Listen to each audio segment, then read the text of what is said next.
Hello! Welcome to a new episode by the Grim Tanker, playing World of Tanks. Well, got another nice little clip for you here. Again, it's not all that special. I'm not the Unicum player. I'm continuously saying that so as to make sure that you don't have the wrong expectations. Playing my IS8, Fjords. Oh wait, I can't say it's an IS8 anymore. It's a T10 right now, but pretty much the same tank still. Matchup is, oh yeah, what you might expect from a tier 9. Being top tier would have been better, of course, but there's only a few tier 10s.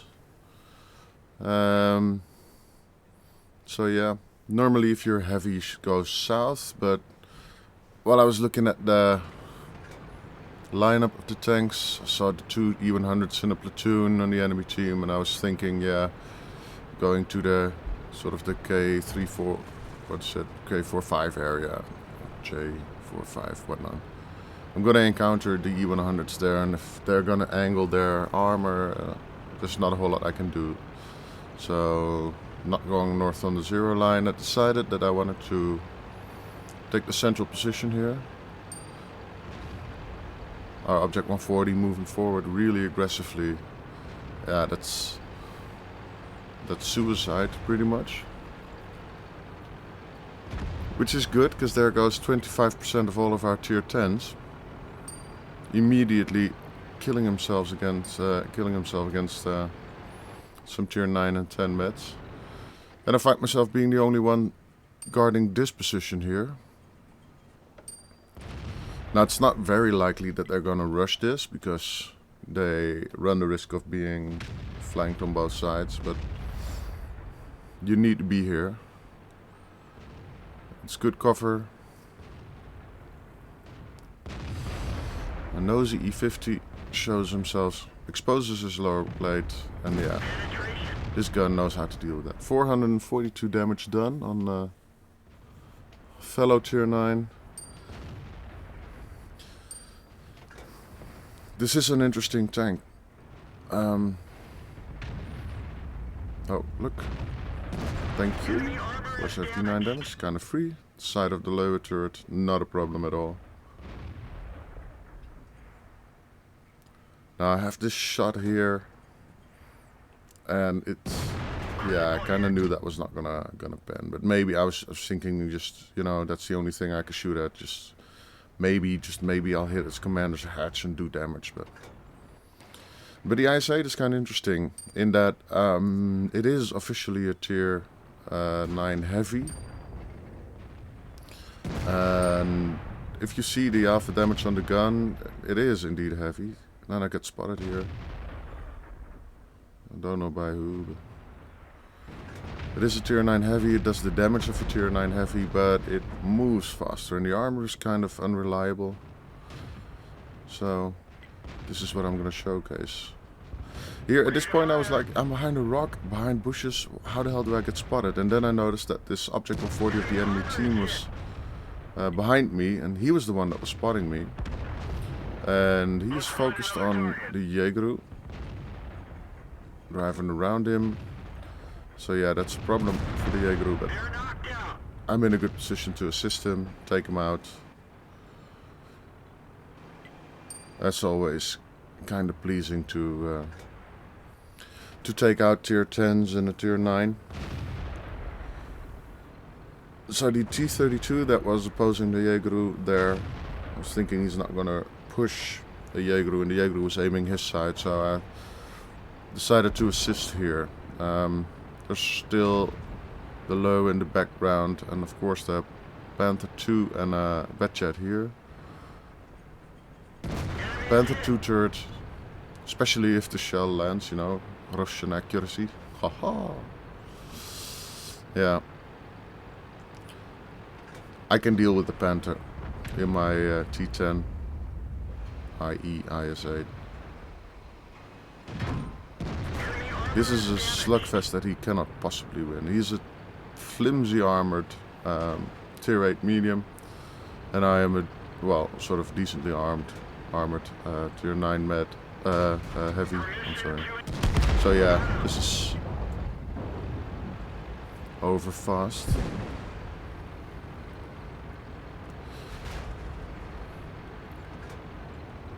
Doing a total of 1081 damage to this player. That's always nice. Not taking any damage.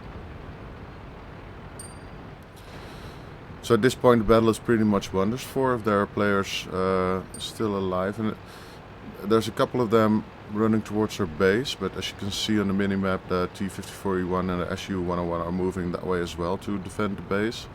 I don't know which one at this point is going there, but I decided that, you know, the E100 is fighting off a lot of our players at the same time, so he's probably gonna die soon. T-32 I was thinking was going to be supported by the T-28 prot, but he isn't. He actually moved south again to shoot the STI in the back. So everything is being dealt with at this point, and all that remains is the T-28 prot. And here, this is actually kind of one of the reasons that I wanted to show you this clip. Look at this thing shift. Look at how fast it gets to the T-28 prot. For tier 9 heavy, this is almost like medium speed. The T-28 prot is in. Yeah, I'll shoot him in the ass. Yeah. Burn him. Only made that because of the amazing speed, and then the burning, of course, was a little bit lucky. So yeah. So yeah. Well. As I was saying, it's not the most special game ever. You know, you have good games, you have bad games. I could have been overrun by anyone, could have taken a worse position. The game could have evolved in a different way, which made me die fast. But in this case, I did not die fast, and I had a decent game. As you can see, Mastery Badge 2nd class, which is kind of okay. Didn't completely suck. Bruiser, of course. Arsonist, I like to get Arsonist badges. That shot at the end at the T-28 prot, yeah, that's just, it gives you a sort of a fulfilling feeling, yeah. Seeing him burn to death, I guess that says something about me. Yeah, I like to get Arsonist badges. Fire for effect, well, just, you know, encountered a couple of tanks at 3 kills here. T-28 prot, of course. Setting him ablaze was nice. Object 140, of course, whom I killed while he was engaging the Jaegeru. Lower Glacier Z50, turret of the lower, sure, and the Panther, 3 shots, a nice amount of damage. That's the sort of engagement that you want to get into. A one-on-one on a tank like that, you can't really lose. Especially in IS8 with its maneuverability and sort of semi-decent armor. For tier 9, you will bounce, especially on a frontal engagement such as this one. And I guess he was pretty much shooting at my turret. Can't really pen. So yeah, that was good. Looking at the teams, yeah, I came second. 1000 XP round. Total amount of damage done, 3,611, which is good. 3 kills. This is nice. Nice. Yeah. Well, there's nothing much more to say about this. A lot of our team did really well. The Jaegeru, not so much. He was in a kind of an awkward position as well, so he didn't play it out. Then again, the E100 of their team, yeah, actually didn't really look at these results yet. Well, anyway, let's just focus on my performance here. I did pretty well. In the end, fired 10 shots, 9 of those hit, 8 penned. Yeah, like that shot on the lower turret, I knew I was not gonna... I might hit him if the gun did what it should do, but really penning and do damage, that second shot, that was just, yeah, kind of a waste of a shell. But you know, that's just what we average players do. Received 2 hits, one of those penned. I think it was the lower. Not sure though. Damage, no, that was not the lower. No, this was the Panther shot.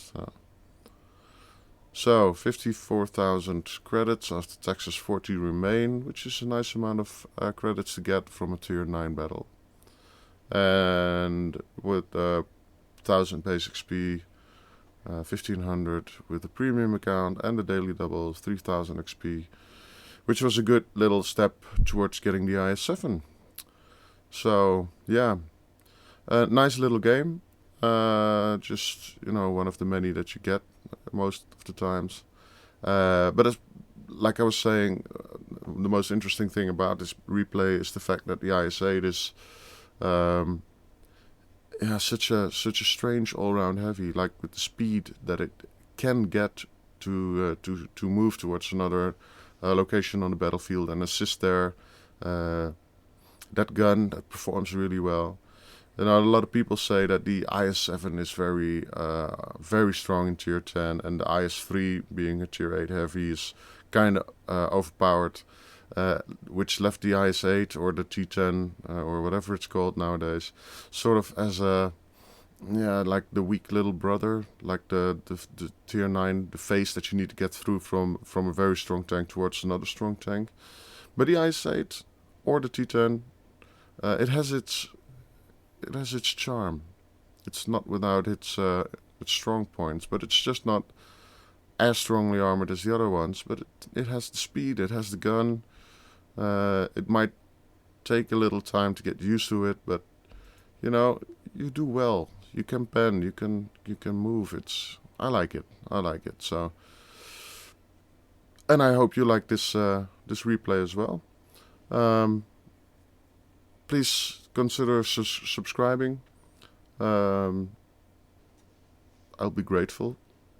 And of course I will be putting up more clips in time. The more subscribers I get, the more clips. And I hope I'll give you some information that might come in handy. Feel free to respond to this clip if you have any ideas about the IS8 or the T10 or whatever it's called. Or maybe you got some suggestions for other tanks I might play. Please put them down below and I'll consider this. So, thanks a lot. See you again soon.